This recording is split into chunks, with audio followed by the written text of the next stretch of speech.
अस्सलाम वालेकुम दोस्तों पाकिस्तान क्रिकेट बोर्ड के चेयरमैन मोहसिन नकवी है। उनका एक बहुत बड़ा यू टर्न सामने आया। जो पाकिस्तान का स्क्वाड है एशिया कप का उसको लेकर, यानी जो पाकिस्तान का एशिया कप का स्क्वाड है उसको लेकर मोहसिन नकवी ने एक बहुत बड़ा फैसला किया है और उस एशिया कप के स्क्वाड के अंदर दो बहुत बड़ी तब्दीलियां करने का फैसला कर लिया है।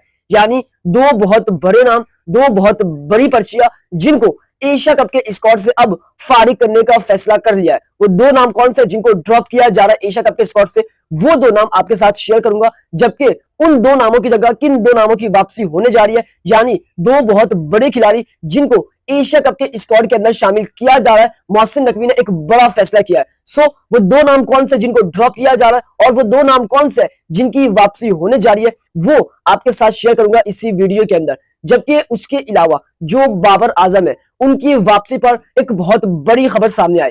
यानी क्या बाबर आजम की एशिया कप के स्क्वाड में वापसी होगी या नहीं, इसको लेकर एक बड़ा फैसला और फैंस के लिए एक बड़ी खुशखबरी है। सो बाबर आजम की वापसी पर क्या फैसला हुआ है वो आपके साथ शेयर करूंगा इसी वीडियो के अंदर। मगर आप तमाम फैंस इस वीडियो को एंड तक देखना ताकि आपको भी मालूम पड़ सके कि बाबर आजम की वापसी पर अब क्या फैसला हुआ है, इसलिए वीडियो को एंड तक देखना। लेकिन उससे पहले आप तमाम फैंस से छोटी सी रिक्वेस्ट है कि आप तमाम फैंस इस वीडियो को लाइक, इस चैनल को सब्सक्राइब और बेल आइकन पर लाजमी क्लिक करें। दोस्तों सबसे पहले मेरा आपके लिए छोटा सा और सिंपल सा सवाल है। वो सवाल ये कि आपके ख्याल में क्या अब भी बाबर आजम की वापसी होनी चाहिए या नहीं, इस बारे में कमेंट बॉक्स में अपनी राय लाजमी शेयर करें और साथ साथ आप सारे फैंस अपने शहरों के नाम हमारे साथ लाजमी शेयर करें ताकि हमें मालूम पड़ सके कि आखिर हमें कहां से सपोर्ट किया जा रहा है। सो अपने शहर कमेंट बॉक्स में लाजमी शेयर करें। बट अब बात करते हैं सबसे पहले कि जो पाकिस्तान टीम का स्क्वाड अनाउंस हुआ है एशिया कप और ट्राई नेशन सीरीज का, वो स्क्वाड अब दुबई पहुंच चुका है। यानी पाकिस्तान कल से जो है प्रैक्टिस शुरू करेगा और एक हफ्ते तक पाकिस्तान प्रैक्टिस जारी रखेगा। लेकिन मजे की बात यह है, बड़ा अच्छा काम किया पाकिस्तान बोर्ड ने कि भाई जो पाकिस्तान प्रैक्टिस कर रहा है वो दुबई के अंदर प्रैक्टिस करेगा एक हफ्ते तक। उसका यह फायदा है कि सबसे पहले पाकिस्तान को ट्राई नेशन सीरीज में मदद मिलेगी, उसके बाद जो एशिया कप है उसमें भी पाकिस्तान को बहुत मदद मिलेगी क्योंकि पाकिस्तान अच्छी तरह एक हफ्ते तक दुबई की पिचेस को भांप लेगा। तो ये पाकिस्तान टीम के लिए बहुत अच्छा बेनिफिट है और पाकिस्तान बोर्ड ने ये बहुत अच्छा फैसला किया है। यानी पाकिस्तान का स्क्वाड मुकम्मल एशिया कप के लिए और ट्राई नेशन सीरीज के लिए दुबई पहुंच चुका है और अपनी तैयारियां जोरों शोर से कल से शुरू कर देगा। अब बात करते हैं मेन टॉपिक की। पाकिस्तान का जो स्क्वाड अनाउंस हुआ है एशिया कप और ट्राई नेशन सीरीज का, उस स्क्वाड को लेकर एक बार फिर से हलचल मच चुकी है। यानी पाकिस्तान क्रिकेट बोर्ड के जो चेयरमैन मोहसिन नकवी है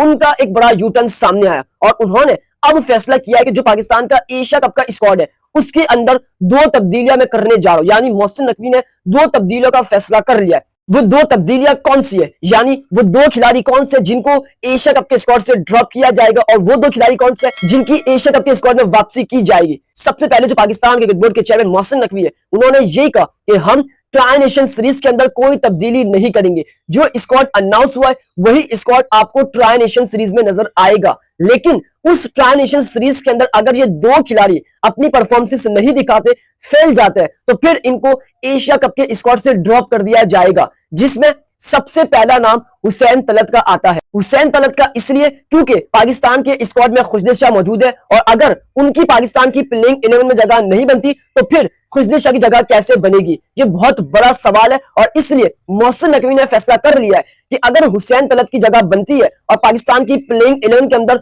वो खेलते हैं, मैदान में उतरते हैं और परफॉर्म नहीं करते तो उनको ड्रॉप कर दिया जाएगा। और अगर प्लेइंग 11 के अंदर हुसैन तलत की जगह नहीं बनती तो भी उनको ड्रॉप किया जाएगा क्योंकि जो हुसैन तलत है उनका हर बच्चे को मालूम है कि उनकी पाकिस्तान की प्लेइंग 11 में जगह नहीं बनेगी क्योंकि पाकिस्तान के पास दूसरे ऑप्शंस बहुत मौजूद है। सो इसलिए जो हुसैन तलत है उनके ऊपर अब 100% तलवार लटक चुकी है और 100% हुसैन तलत डेंजर जोन में जा चुका है क्योंकि उनको ड्रॉप किए जाने का 100% कभी इम्कान है। तो एक हुसैन तलत जिसको एशिया कप के स्क्वाड से ड्रॉप किया जाएगा अगर ट्राई नेशन सीरीज में अच्छी परफॉर्मेंस नहीं आती। उसके बाद जो दूसरा नाम है वो नाम फहीम अशरफ है। यानी ये दोनों नाम मैंने आपको 3 से 4 दिन पहले बताए थे कि इनके ऊपर कुछ भी एक्शन लिया जा सकता है और अब फाइनली हुसैन तलत के बाद फहीम अशरफ को भी रेड सिग्नल मिल चुका है, डेंजर जोन में जा चुका है और उनके ऊपर भी तलवार लटक चुकी है कि अगर फहीम अशरफ की परफॉर्मेंस नहीं आती बॉल और बैट दोनों से तो फिर उनको भी ड्रॉप कर दिया जाएगा। क्योंकि इस वक्त पाकिस्तान के बोर्ड मोहसिन नकवी पर काफी तनकीदें हो रही है कि फहीम अशरफ को किस बुनियाद पर आपने पाकिस्तान टीम में शामिल किया है। फहीम अशरफ की कोई परफॉर्मेंस नहीं है, लगातार आप उसको पाकिस्तान के स्क्वाड में शामिल कर रहे हैं और लगातार आप उसको प्लेइंग 11 का हिस्सा बना रहे हैं, लेकिन इसकी एक भी मैच के अंदर परफॉर्मेंस नहीं आ रही। सो अब इसको भी ड्रॉप किया जाए, ये तनकीदें पाकिस्तान के बोर्ड मोहसिन नकवी पर हो रही थी और अब मोहसिन नकवी ने एक फाइनली बड़ा यू टर्न ले लिया और हुसैन तलत और फहीम अशरफ पर एक बहुत बड़ा सवाल निशान बना दिया है। यानी हुसैन तलत और फहीम अशरफ इनकी परफॉर्मेंस ट्राई नेशन सीरीज में अगर नहीं आती तो इनको ड्रॉप कर दिया जाएगा, क्योंकि इनकी वैसे भी पाकिस्तान की प्लेइंग 11 में जगह नहीं बनती, क्योंकि फहीम अशरफ की जगह वसीम जूनियर आ चुके जो कि अच्छे ऑलराउंडर है और हुसैन तलत की बिल्कुल जगह नहीं बनती। तो ये दो नाम थे जिनको ड्रॉप करने का अब मोहसिन नकवी ने फैसला कर लिया है। तो आपके ख्याल में इनको ड्रॉप करना चाहिए या नहीं, वो आप कमेंट बॉक्स में लाजमी राय दें। अब उसके बाद बात करते हैं कि वो दो खिलाड़ी कौन से जिनकी एशिया कप के स्क्वाड में वापसी होने जा रही है। मोहसिन नकवी ने उनकी वापसी लगभग कर दी है, उनको सिग्नल भेज दिया है, जिसमें सबसे पहला नाम अब्बास आफरीदी। यही कहा जा रहा है कि जो फहीम अशरफ है उनको सियासत की बुनियाद पर पाकिस्तान टीम में लिया गया, क्योंकि जो आमिर जमाल है उनको सियासत की वजह से पाकिस्तान के स्क्वाड से ड्रॉप किया। उनके कैप पर 804 लिखा हुआ था और फहीम अशरफ को सियासत की बुनियाद पर पाकिस्तान टीम में शामिल किया है। सो अब फहीम अशरफ पर काफी सवाल निशान बन रहा है। सो इसलिए जो अब्बास आफरीदी है उनके पाकिस्तान के स्क्वाड में वापसी का कभी इम्कान है। मोहसिन नकवी ने फैसला कर लिया है कि फहीम अशरफ की अगर परफॉर्मेंस नहीं आती तो अब्बास आफरीदी को पाकिस्तान के स्क्वाड में शामिल किया जाएगा एशिया कप के, क्योंकि जो अब्बास आफरीदी है उन्होंने शानदार परफॉर्मेंस दिखाई है रिसेंटली सीरीज में भी और पीएसएल के अंदर भी। सो अब्बास आफरीदी आपको एशिया कप के स्क्वाड में नजर आ सकते हैं फहीम अशरफ की जगह। जबकि जो दूसरा नाम है, जो दूसरा खिलाड़ी है, उस पर क्वेश्चन मार्क लगा हुआ है। हुसैन तलत की जगह क्या बाबर आजम वापसी कर सकते हैं, हुसैन तलत की जगह क्या अब्दुल समद वापसी कर सकते हैं, या इरफान खान नियाजी, या फिर कोई और, बहुत सारे ऑप्शंस है। लेकिन मोहसिन नकवी ने फैसला कर लिया है कि दो नामों की वापसी होगी, एक अब्बास आफरीदी और जो दूसरा स्लॉट है उसमें बहुत सारे ऑप्शंस है, बट दो नाम वापसी करेंगे और जहां तक मुझे लगता है वो नाम बाबर आजम का है। लेकिन अब आपके ख्याल में कौन से वो दो खिलाड़ी है जिनकी पाकिस्तान के एशिया कप के स्क्वाड में वापसी होनी चाहिए, वो दो नाम भी आप हमारे साथ लाजमी शेयर करें। अब उसके बाद बात करते हैं कि जो बाबर आजम है उनकी एशिया कप में वापसी पर एक बहुत बड़ी अपडेट है। क्या बाबर आजम की एशिया कप के स्क्वाड में वापसी होगी या नहीं, इसको लेकर एक बड़ा फैसला हुआ है। बाबर आजम की दो सूरत में वापसी हो सकती है। सबसे बड़ी सूरत कि जो पाकिस्तान की ट्राई नेशन सीरीज है उसके अंदर अगर पाकिस्तान के जो एक से दो नाम है वो फेल होते हैं, यानी ओपनिंग स्लॉट के अंदर और हुसैन तलत, ये दोनों ट्रायल सीरीज में फेल होते हैं, तो बाबर आजम की वापसी होगी, बाबर आजम की वापसी यकीनी बन जाएगी। उसके बाद जो दूसरा ऑप्शन है वो ये कि जो पाकिस्तान के 3 ओपनर है उनमें से कोई एक भी इंजरी का शिकार हो जाता है। वैसे फखर जमान इंजरी का शिकार है, अभी मुकम्मल फिट नहीं हुए, लेकिन कोई एक भी अगर इंजरी का शिकार हो जाता है ट्राई नेशन सीरीज में, तो उस सूरत में भी बाबर आजम की वापसी हो सकती है। अब जो बाबर आजम की वापसी है उन पर क्या फैसला हुआ है, बड़े बड़े नाम थे, वकार यूनुस खान, वसीम अकरम, तनवीर अहमद, राशिद लतीफ, ये सब बाबर आजम के हक में आवाज उठा रहे हैं कि भाई इसको पाकिस्तान के स्क्वाड में शामिल कर लो।